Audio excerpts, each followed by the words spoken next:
The streaming world is constantly shifting.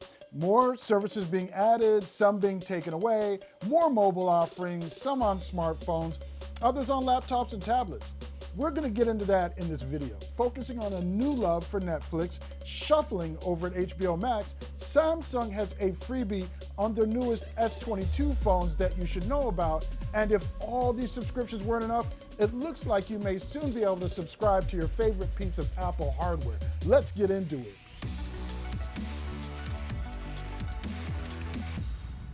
Hey, if this video here helps you, if any of the videos from any of my other colleagues on this channel have helped you, please consider hitting us with that thumbs up, hitting that subscribe, and hitting that notification bell so you'll be notified when we upload the latest videos and run our content. Let's get things started with Netflix. They're famous for canceling a show after 2 seasons, and recently they canceled a highly anticipated and critically acclaimed horror series, Archive 81, after just 1 season. And it had a Rotten Tomatoes score of 86%, even making it into Nielsen and Netflix's weekly top 10 ratings for originals.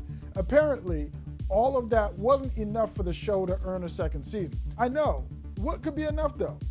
Netflix is testing a new feature to help show some shows some love.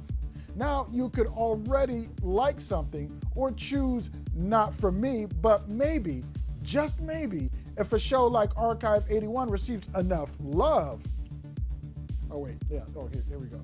It might earn a 2nd go. We already know that in some cases, fans can have a profound impact on how networks and movie studios revive shows or the direction of shows, even going as far as to have character design change like the Internet Rage Machine did with Sonic the Hedgehog.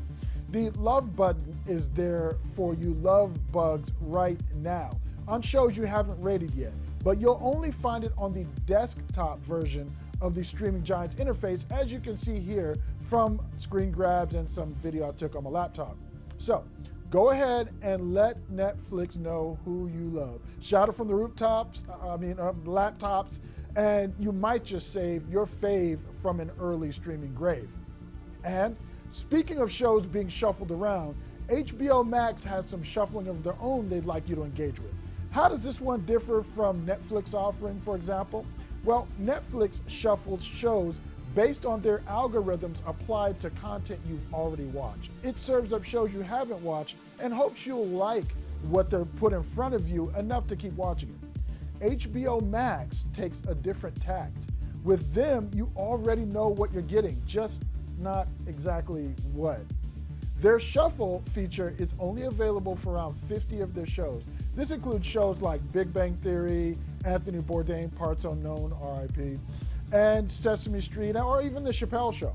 Basically shows with dozens and dozens and dozens and dozens of episodes that they know you'll likely watch over and over. So basically, what it does is, if you haven't guessed yet, it shuffles episodes. So you show up for Parts Unknown, and it serves up, well, parts that may be unknown to you because you haven't yet watched every episode. But you're okay with that because that's what you came to see.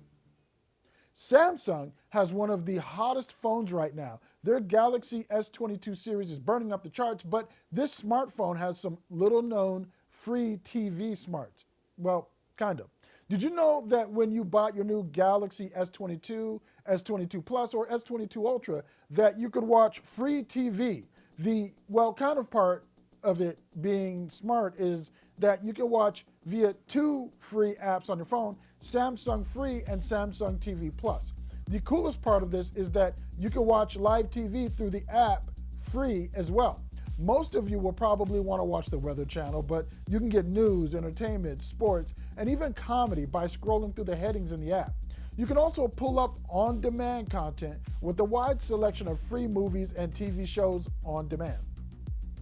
And what about your demand for the latest and greatest hardware from Apple? I mean, you can already basically subscribe to an iPhone with Apple's iPhone upgrade program, which allows you to purchase an iPhone bundled with AppleCare with a 0-interest loan paid back over 24 months, with the ability to trade in for the most recent Apple iPhone 12 months in. And Apple has steadily been building and refining their services subscriptions over the last few years, culminating in the recent Apple One bundle. But the latest internet scuttlebutt over this new program, expected to make an appearance in 2023 according to Bloomberg, is that this program wouldn't be toward the purchase of an iPhone in 24 months, but instead just an ongoing subscription similar to an auto lease. But wait, there's more. According to Bloomberg, this isn't just about the iPhone, which actually brings in more than half of Apple's annual sales, accounting for $192 billion last year. This may also be about expanding subscriptions to iPhones, iPads, and maybe even Macs. What do you think about that? Would you subscribe to an iPhone or MacBook Pro? An iMac maybe? Let us know in the comments below. Well, that's all the news that's fit to, well, no, it's not fit to print because I'm actually verbal. Yeah, that's news for you for this week. Streaming, mobile, we got you covered. Hey, I'm Tashaka Armstrong for Reviews.org. Don't take it lightly that you watched here with us today. Of course, leave any questions you have in the comments below. I'll get to it. I'll catch you on the next video.